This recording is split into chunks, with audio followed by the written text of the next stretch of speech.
सहना भवतु सहनौ भुनक्तु सह वीर्यं करवावहै तेजस्विनावधीतमस्तु मा विद्विषावहैः। ॐ शान्ति शान्ति शान्तिः।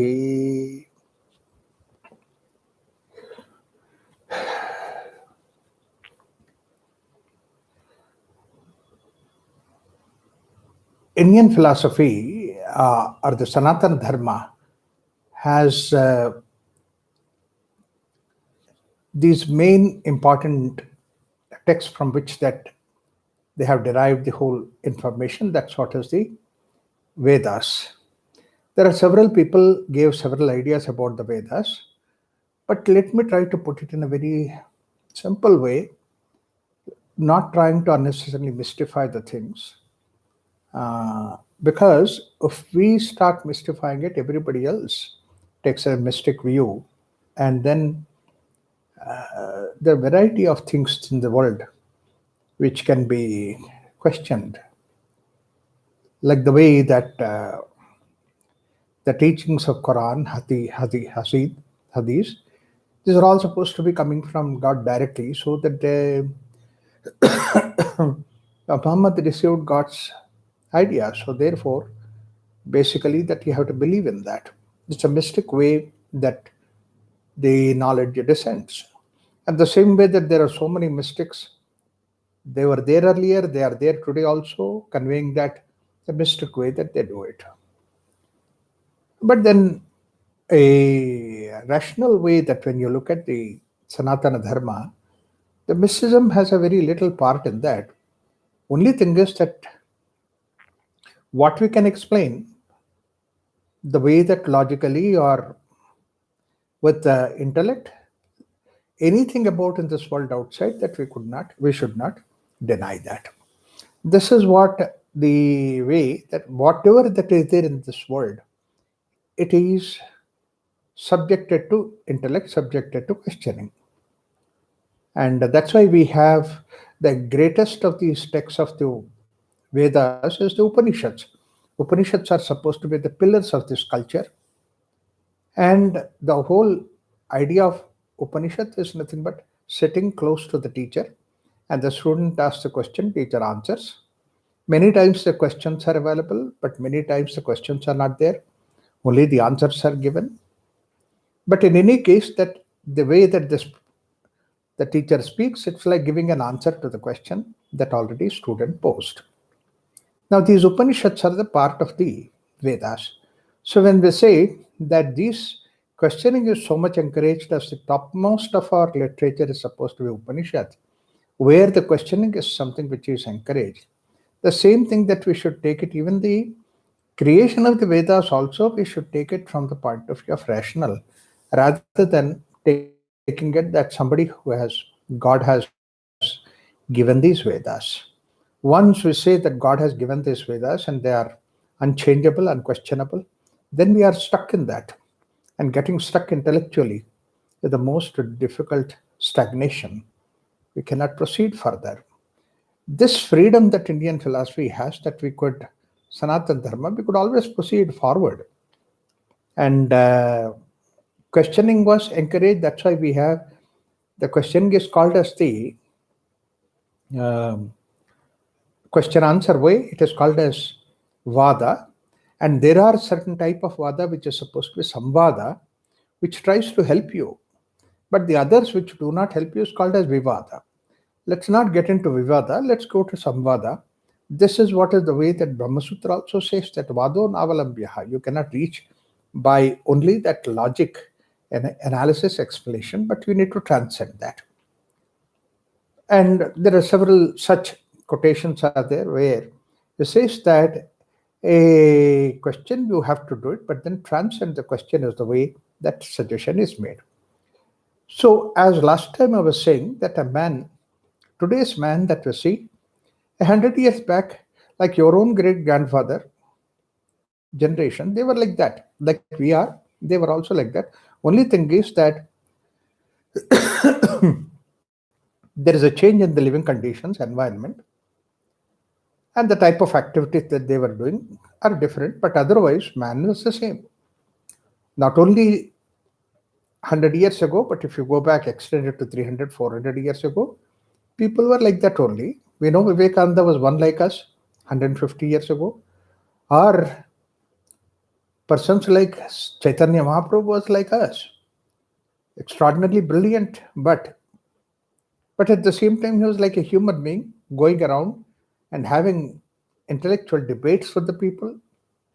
When you go back to 5,000 years ago, 1,000 years ago, that is what Shankaracharya was also like that, and he also going around various places and trying to involve people in the discussions. So don't expect Shankaracharya to be somebody as a superhuman being. Huh? Superhuman capacity focusing that he had to do the activity. But other than that, he was like us. He lived for 33 years. And if you go back another 1,000, 2,000 years ago, that there was Krishna, Bhagavad Gita is there, Pandavas were there. They were also like us. And they also had the similar kind of conditions as that we have. But only thing is that they were experts in certain areas.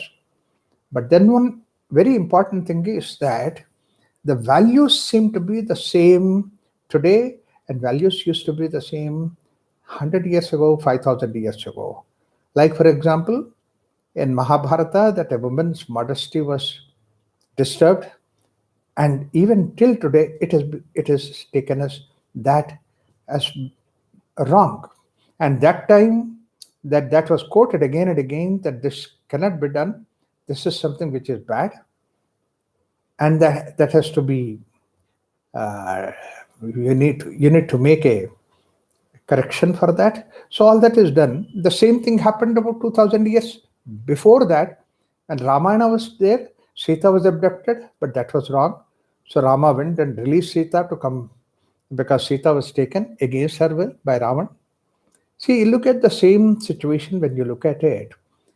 All these years that mankind was the same, and the situations were a little different, and the way that people used to have the facilities in the world, involvement in the world was different.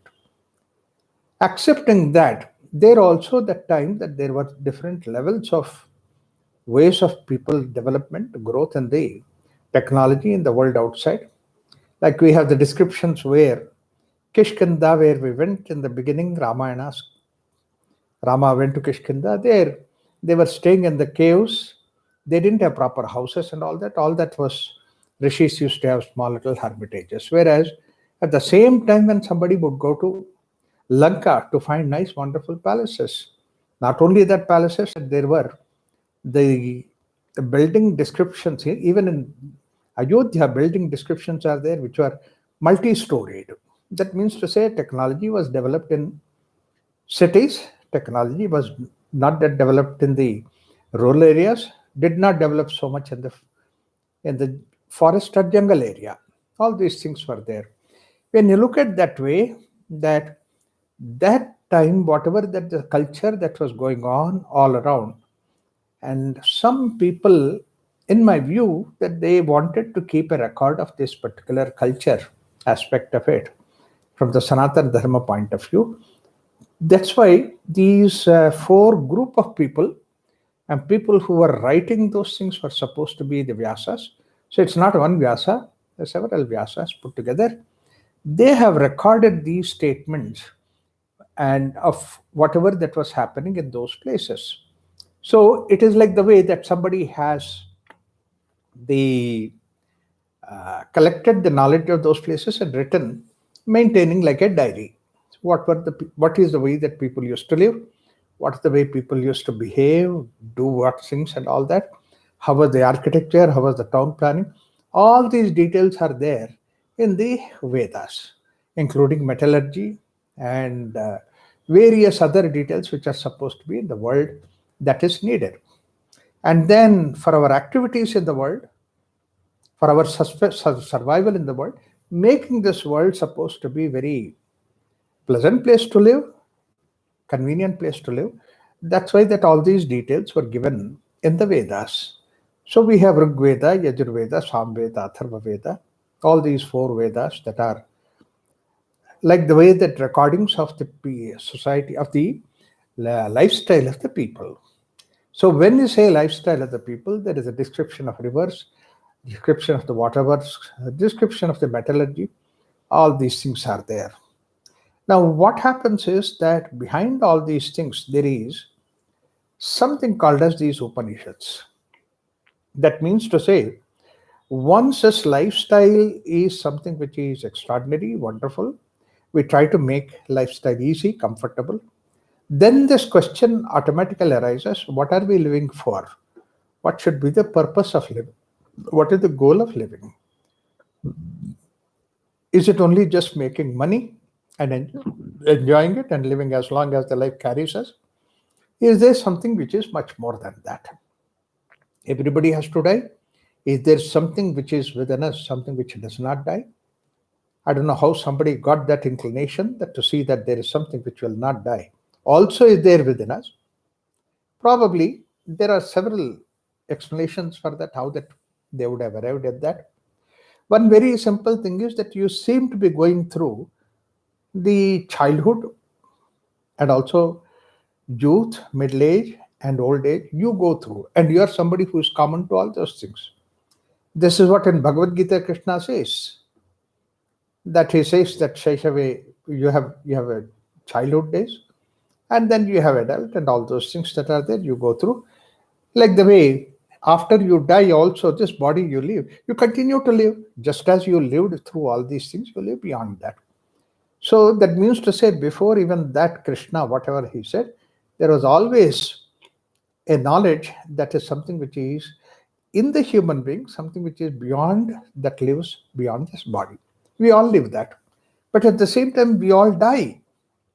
There is no doubt about it. That's why Krishna says in Bhagavad Gita, Jata Sahi Dhruvo Mrityuho. It's about the reality that he talked about. But in spite of the fact that there is something which is beyond, which you continue to be, identify with that, is the way that Krishna in Bhagavad Gita hints. Similarly, when you go to the Ishavasya Upanishad also, he says that there is a knowledge about all these things which will make the life comfortable, and then he calls that knowledge as non-knowledge, avidya. But then there is another knowledge which is useful for our discovering that which does not undergo death. That's why he says, avidyaya mrityum tirtva vidyat amrutam ashnute. That amrutatva, which will not die, you identify with that. That knowledge is supposed to be vidya. So that seems that there are several hints, several places eloquently discussed, profusely discussed that this we also are connected in this world in such a way that there is this world and there is something that we cross this world and go beyond. And your mind, intellect, everything is connected with this world, and there is something which is transcending the intellect. You become that. And that's what is the way that all these scriptures talk about it everywhere, that you have this knowledge about that. And the Upanishads are this kind of a knowledge that will give. That's why Upanishads are supposed to be the texts which give us the purpose of this life. It's very beautifully given by Swami Vivekananda. The core of this culture is the Upanishads, and the peripherals are all these various other things. We did develop in peripherals very well in the Sanatana Dharma. We had wonderful metallurgies, the temple architecture that you see, the geometry that you see. There is so much of development and growth that is there in the nature, in this culture. But at the same time, we always had an extraordinary, wonderful respect for the people who are going in that direction, called as the Upanishads. And Upanishads are the knowledge which will take us to that situation where, by knowing which, by becoming that, you do not identify yourself with the world outside. So death will not touch you. Whatever that is supposed to be born, death will touch. And what is not born, and that's what you identify yourself with. So this idea of purpose of life, going in this journey, is something which is there in this particular culture from the ancient times, and also that the culture was in that direction, culture was giving people a value in that direction. That's why this particular Sanatana Dharma has valued the sages so much high above every other thing, not because that they have any material possession. They didn't have any material possession at all, but only thing is that they were identified with that which is supposed to be the goal of my life.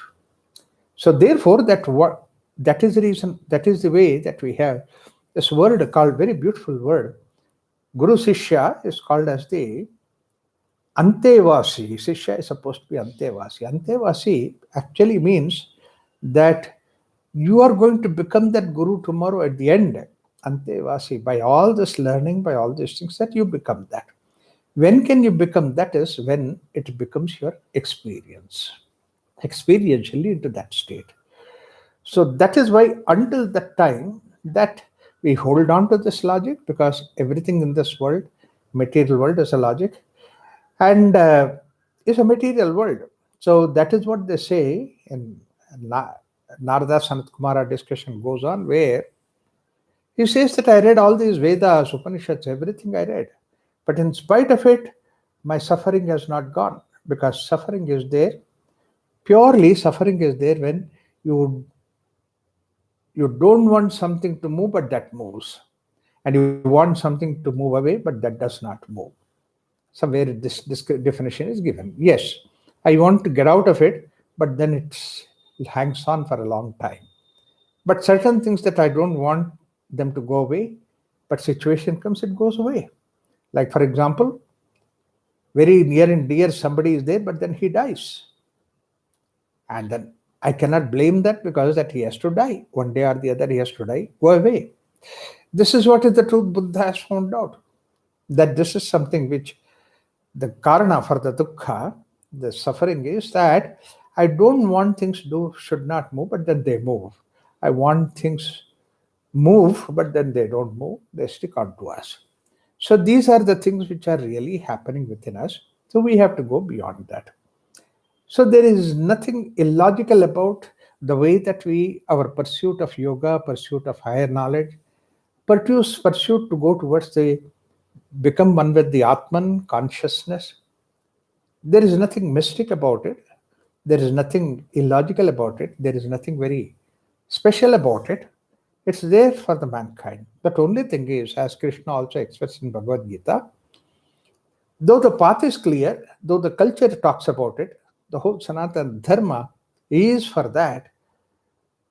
And though people also give their full effort to see that how to go in that direction, not everybody can go in that direction.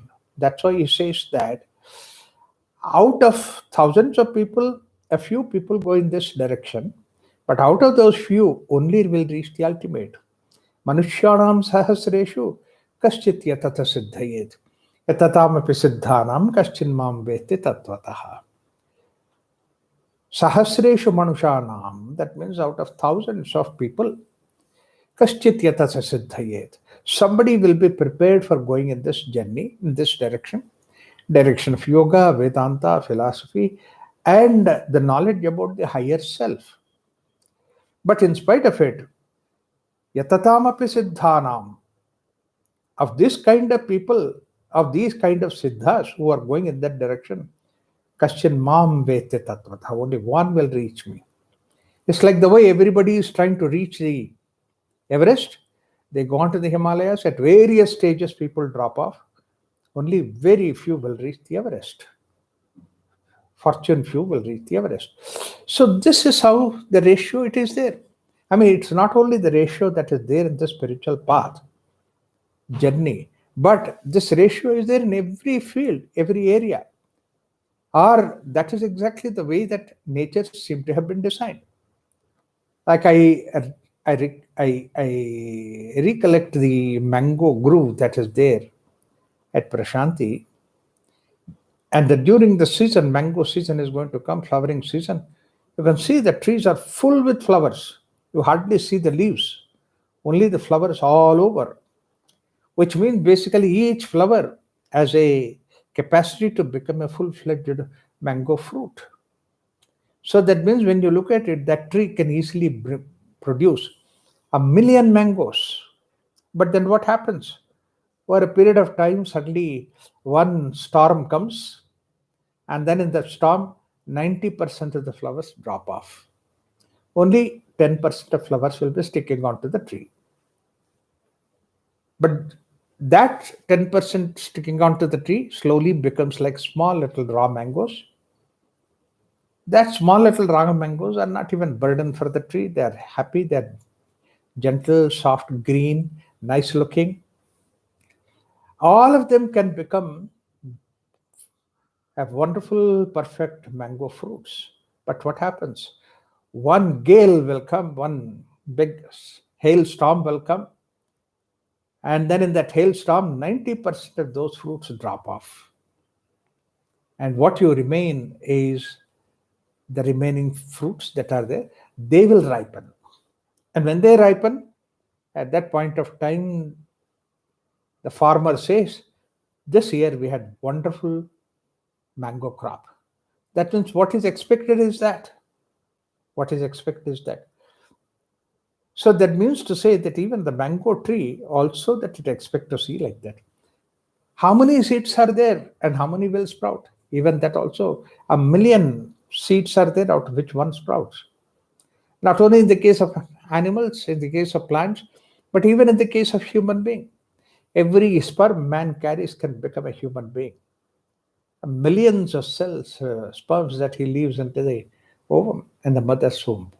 But then what happens? Only one will be picked up and become like a human being. So that means to say 1 in 1 million will become a human being.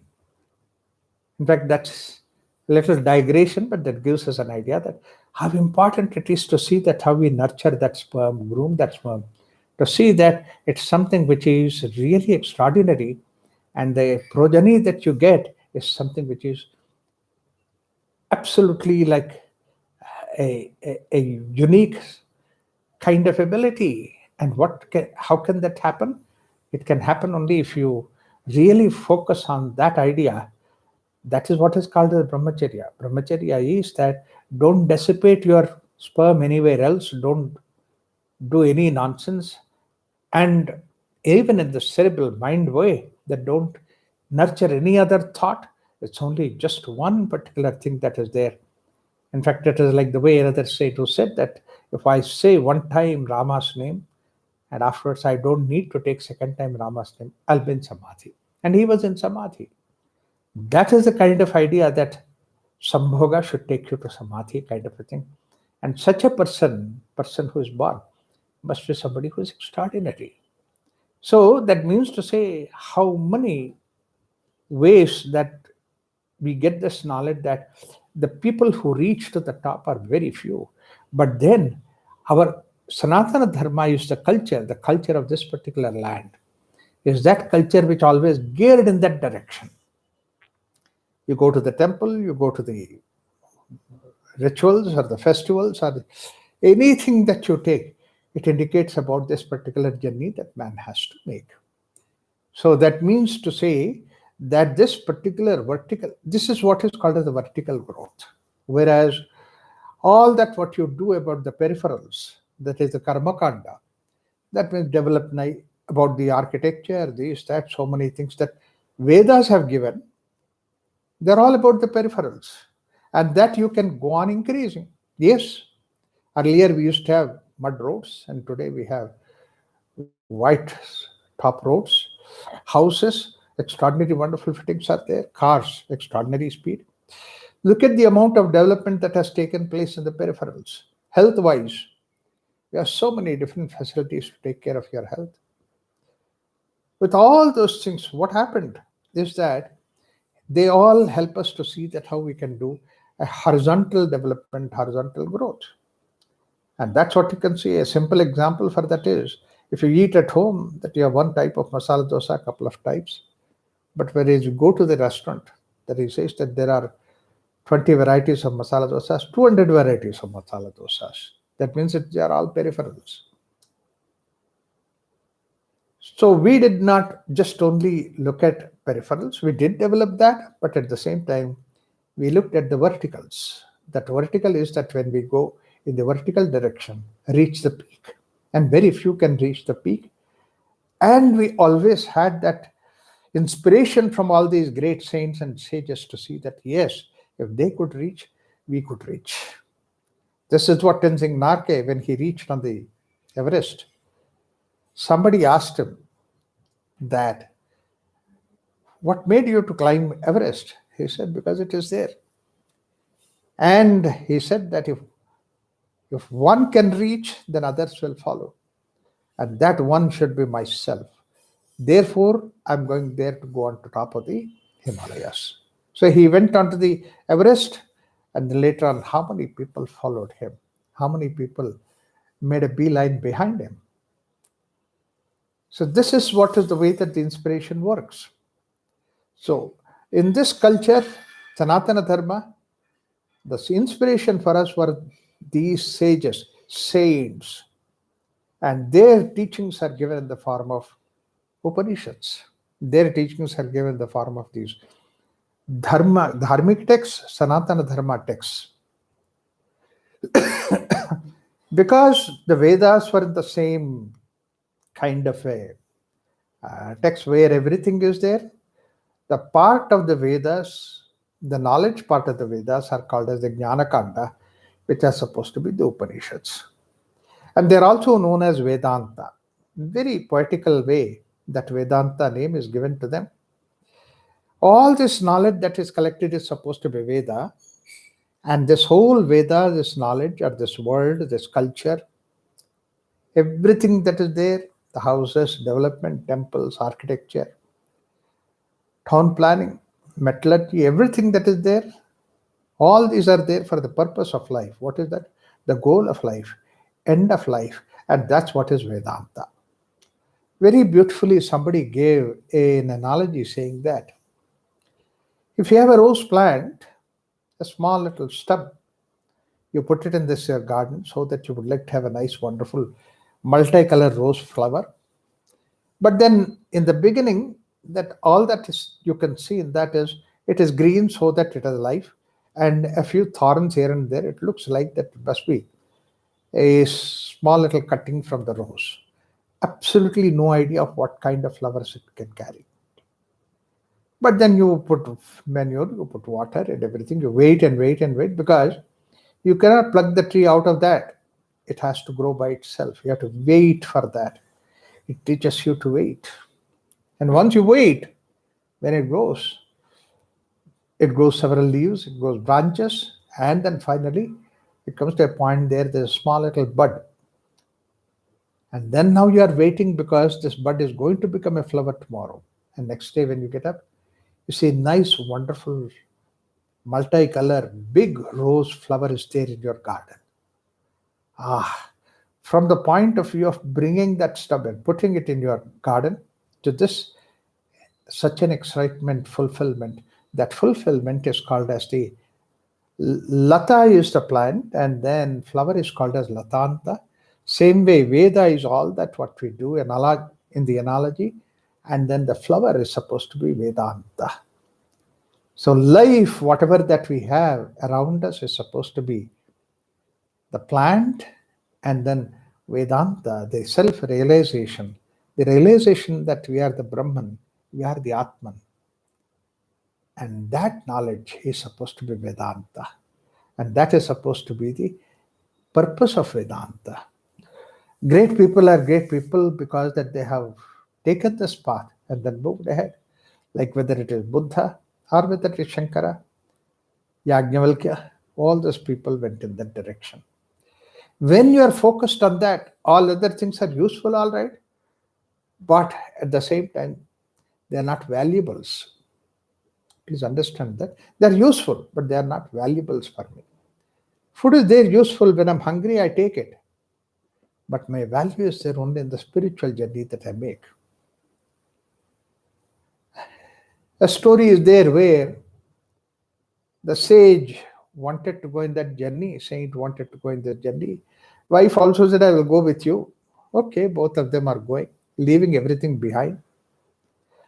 They might have had a lot of wealth and riches and all those things. They left behind to their children and all that. They're going in the forest.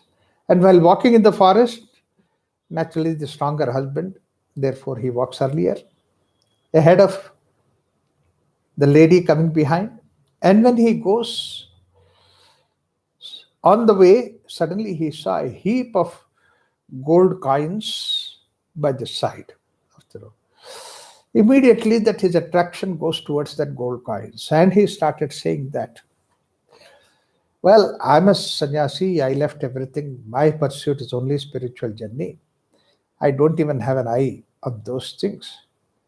But poor lady, my wife, she is coming from behind, and then ladies are supposed to be attached with the kanchan, that means to say kamini kanchan that they talk about.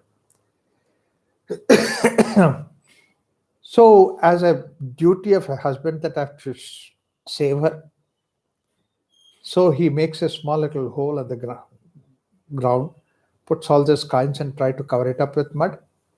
Meanwhile, wife happens to come there, and then she looks at the whole thing. She sees the coins and being covered by the mud, looks at the husband. He also looks at her. Now he is feeling guilty because he was caught red-handed covering that. She said, "What are you doing here?" He said, there were gold coins because, you should not get attracted, therefore that I'm covering them with the mud.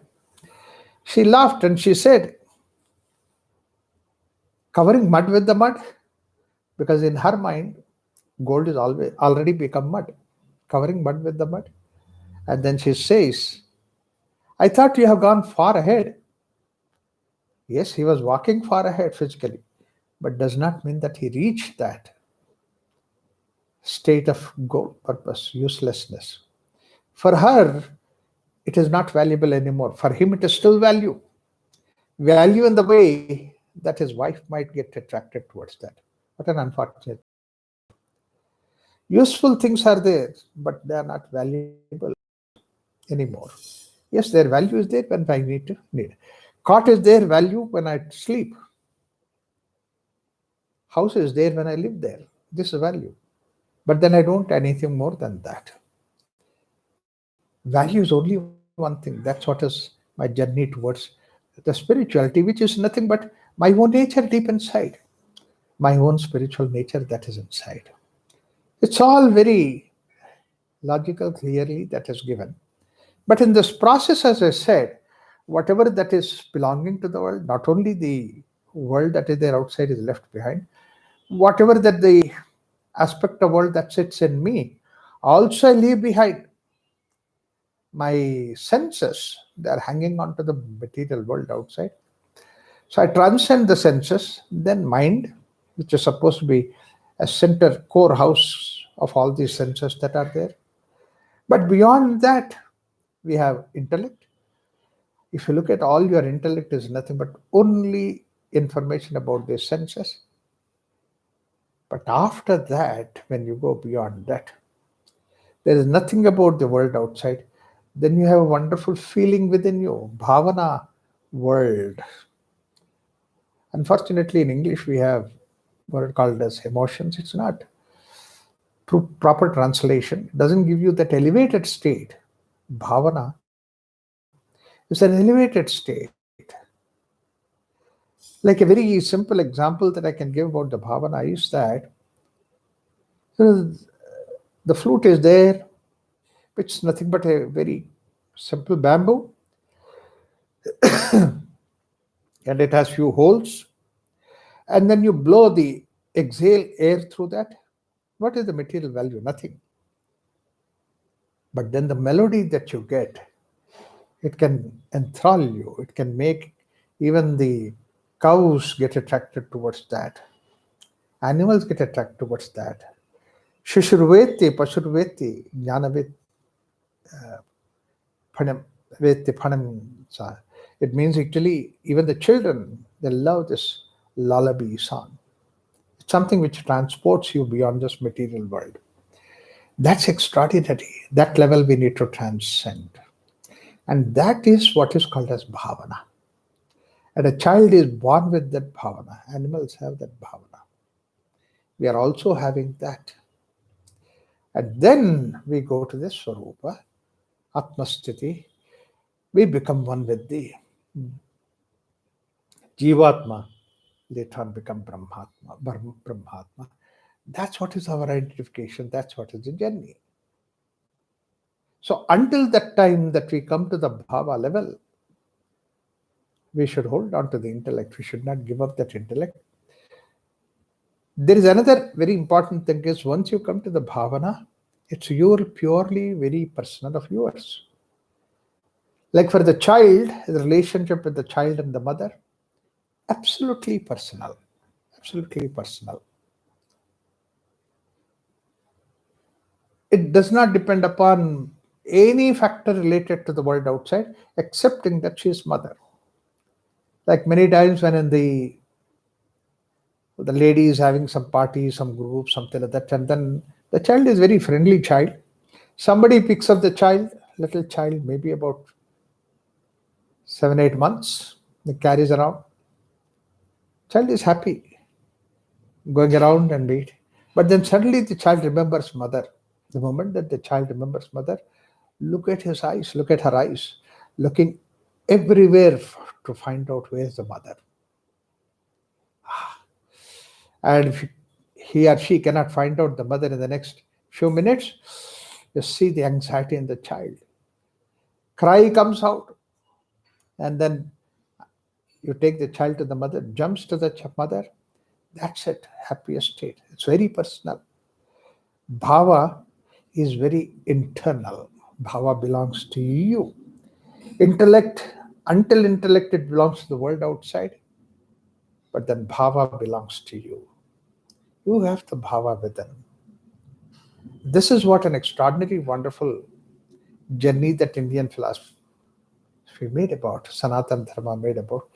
That's where we have the whole sadhana to see that how you can go into this sadhana of the bhava so that finally you come to the idea called as the Divya Bhava, Deva Bhava. God is not just intellectual exercise for us, it's a feeling within us, it's an experience within us. That's why these great singers, poets, supposed to be also the devotees, bhaktas. They sang hundreds and hundreds of such wonderful songs. Every song has that bhava within that.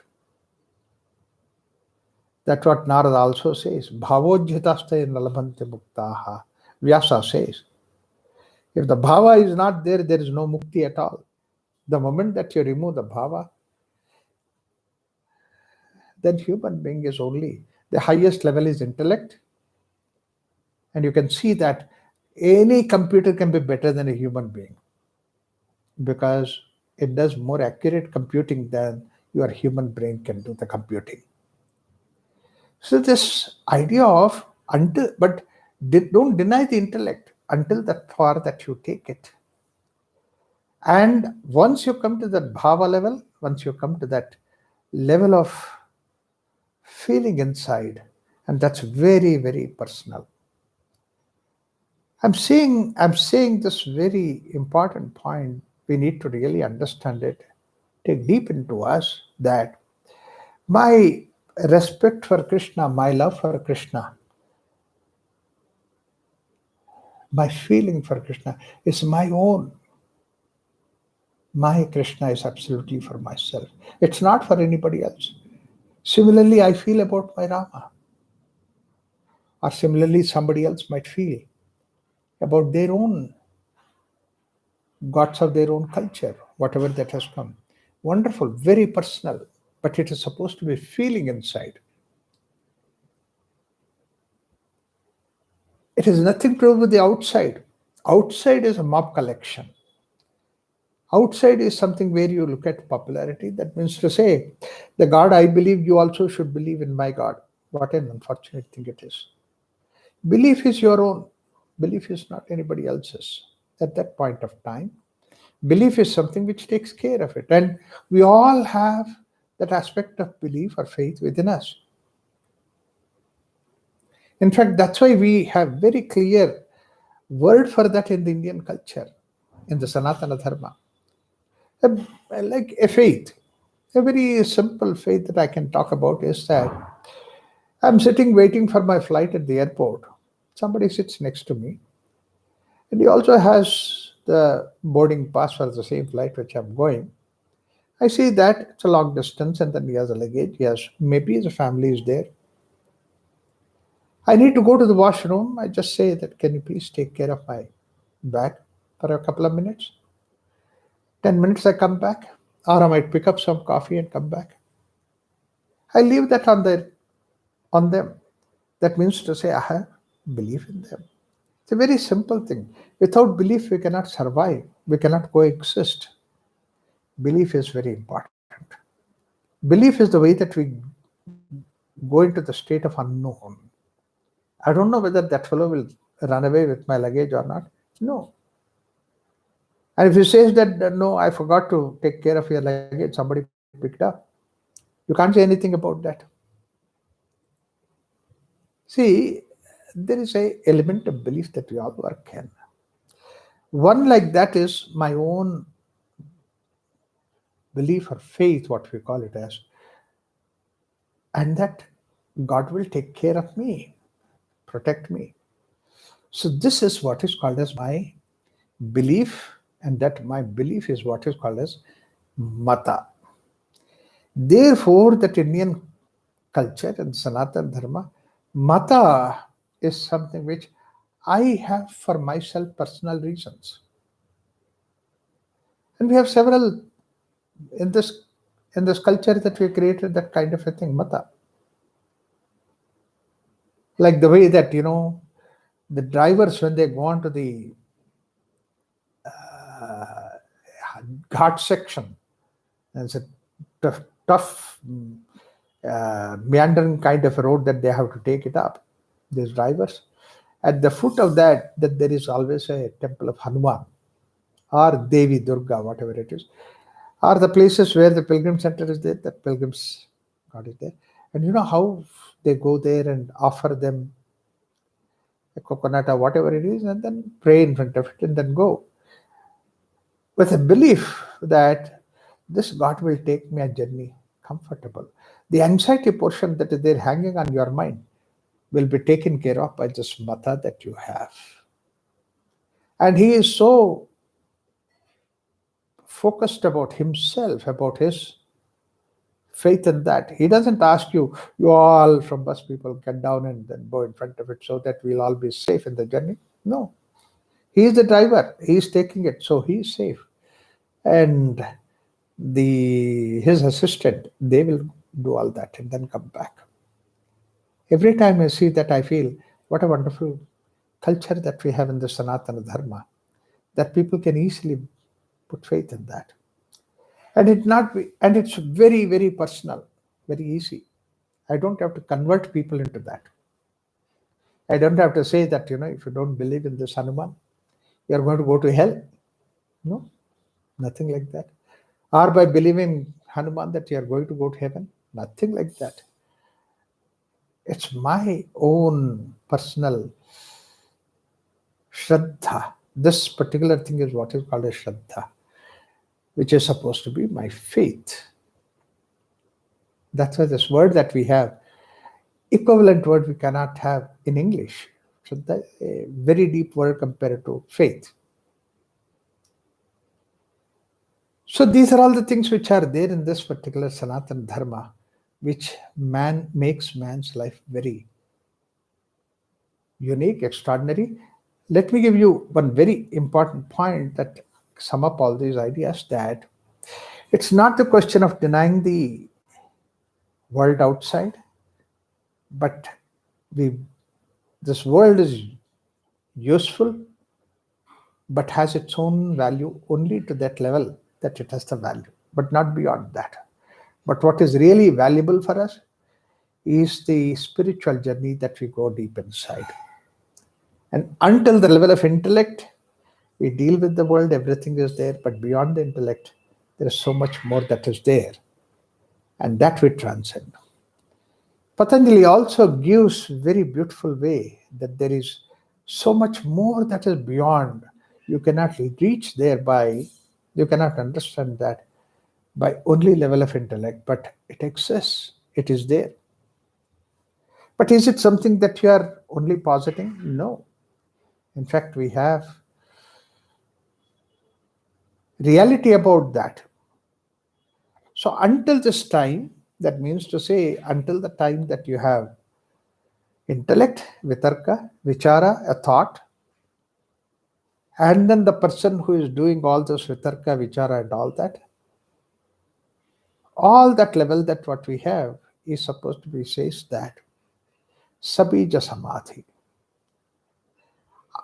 You cross all these things, that means to say you cross the intellect, you cross the I mean, you go beyond nir, savitarka to nirtarka, then savichara to nirvichara. Afterwards, when you go, even that time, that means to say that you are still deep inside, that your impressions are there. That's what is bija. That's why he calls it as your peaceful state of mind has come to a level where it is called as sabija samadhi. Samadhana, samadhi, peaceful state of mind. And it is still in the seed form. Why the seed form? Because that bija is something which is so deep, so extraordinary, it carries so many things that are there from behind. All those things are like a very simple thing is that if you are a human being, as a human species, you are born. That means to say, right from the beginning, when you are in the mother's womb, choosing the mother's womb onwards, it's only human mother that you have to choose. You did not choose any other animal mother or something like that. A human mother, because that's what is your impression that is there inside, which can match with that. So, right from that level onwards, how many things are there in the form of unmanifest way, in the form of seed? It's like the way you take a seed, it has inside that the whole of mango tree, all the flowers and the fruits, everything it is there. But then when you cut open the seed and then you look through the microscope, you will not see the tree, you will not see the leaves, you will not see all those things that are there. But every detail that is there inside, but it is in the sukshma world, it's in a subtle world. So there is a subtle world which is there, and that cannot be extended unless until it gives rise to itself, it gives birth to itself to become a manifest world outside. You will not know what is there inside. Not even the seed knows that what is there inside. Certainly not the tree that whose seed it is will know what is there gone into the seed. So that means to say the impression that is there in the form of seed, the world that is there inside the seed, is an extraordinarily tremendous world. And it is there from the right from the beginning of the creation itself, it is connected. That's why we see that a child is born. Many times you can see that his face cut or his voice or his maybe eyes or something like that matches with 5, 6, 10 generations behind. That means all that impression is carried in the seed. It's not only this particular father's seed that is given, his father, his father, his father. Oh, like that. How many generations? And this is not something which is mystical about it. In fact, if you have an experience of going to the horse race, I don't know anybody has that experience of going to the horse race. I went to horse race. I betted on some horses also. I lost anyway. But then when you go there and then buy the ticket for the horse or something, that you have to bet on a horse, they give you what is called as that the profile of the horse pedigree, and the profile is so fascinating to see that every horse they give you what is that horse mother, that means who's born, and then what is that like that 7, 8 generations, and then each one what are the trophies, the one what was that speed that it's achieved, what is the health condition, what is the life, my god. And I see that people who go there,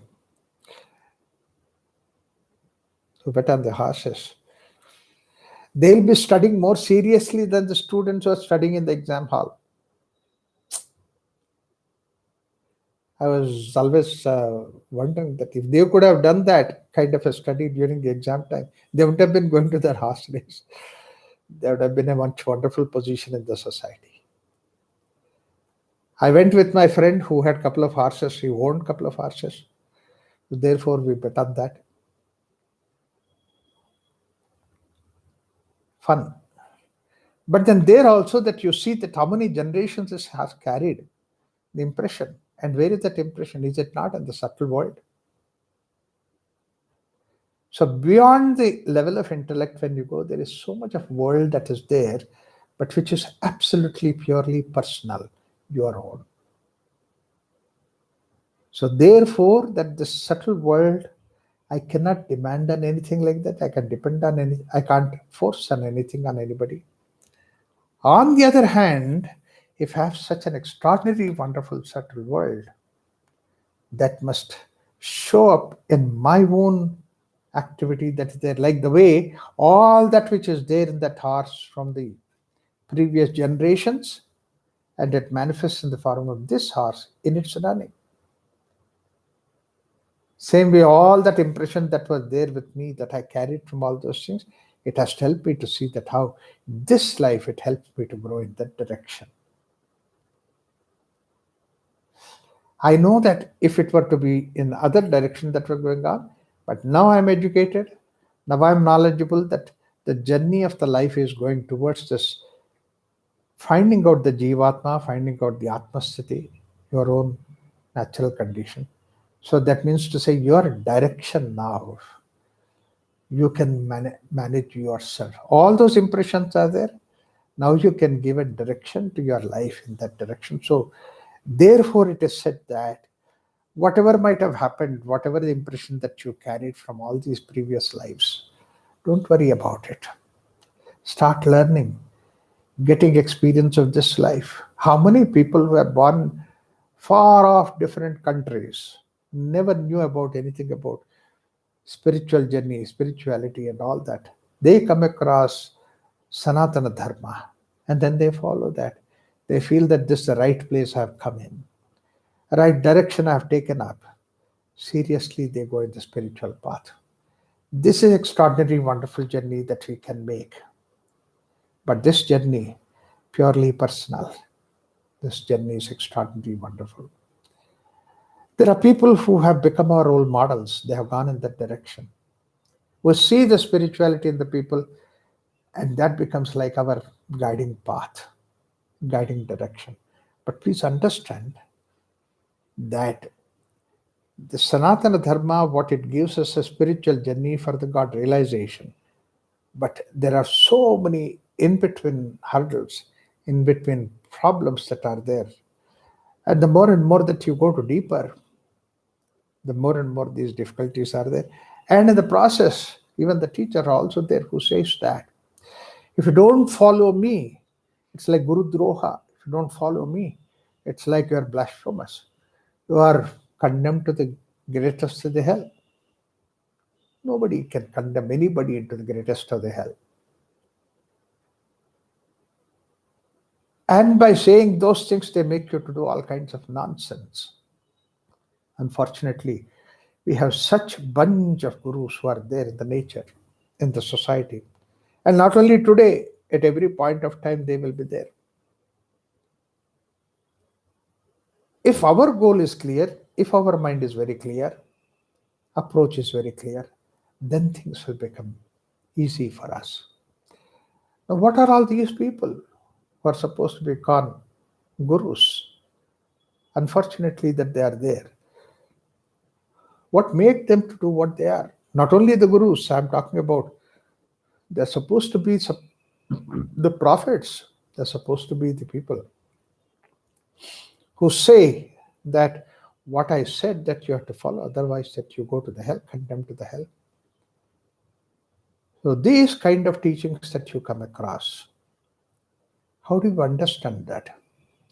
See, that is where I was saying that we should not deny the logic, but we should transcend the logic. What is the way that we follow the logic? Where do we transcend the logic? Not only, and it happens on the whole mankind. In this culture, that there is one Puranic culture where we have all these 10 different avtaras. God has taken 10 avtaras and all that. But there were people who are very spiritual, who are extraordinary growth. But then they never looked at all these avatars. It was not even a material for them, information for them. They just left it behind. So, like that, we have several types of people who are in this culture, Sanatana Dharma, gone spiritually very well, not got caught up into all this kind of belief system of mysticism that was never there.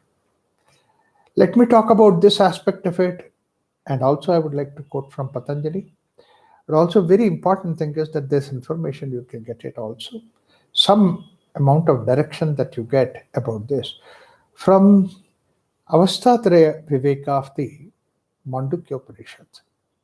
So let me save idea about Mandukya Upanishad, what is its idea purpose, and then from there I will take to Patanjali's ideas to see that what are the dangers that is there in the path of spiritual journey, that I will try to make it clear in this exploration of what's human being and what's the spirituality. Namaste. Om Shanti Shanti Shanti.